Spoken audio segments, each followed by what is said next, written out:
I wanted to address the NAR settlement. There's a lot of discussion going on right now about changes in the market and how realtors are paid. The media is telling its own story, no surprise, but there's a lot of information that is not accurate.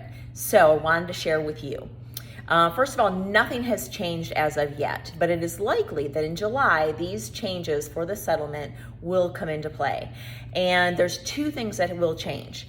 The first thing is that a buyer's representation agreement will be required. So if you are looking to buy a home and you are working with a realtor, there needs to be an agreement signed about the fiduciary responsibility that that professional has with you, how they're going to get paid, and what those responsibilities are. You know, as an industry, we've done a really good job getting that document signed with our seller clients, but we've not done a great job getting that signed with our buyer clients. And so I just think that from a transparency standpoint, and frankly to be professional, to put our best foot forward for our clients, that's a really, really good change that will be implemented. So number one, buyer representation agreements will be required to be signed. So when you're working with someone, you're going to know the ins and outs of that professional relationship.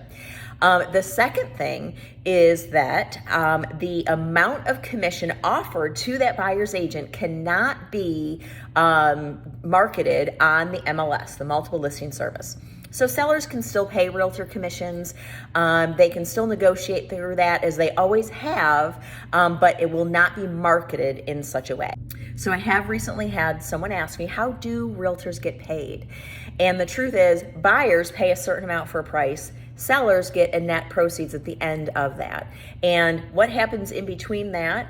Part of it is the realtor commission. So some of that goes to the buyer's agent, some of it goes to the seller's agent, along with other fees that are part of the home buying and home selling process. So if you have more questions, I am happy to have conversations with you to get into more details of how it applies to you and what you might expect as a seller to receive as proceeds from the sale of your home. Or if you're curious about the buying process, what that looks like, definitely always want to be a resource for you.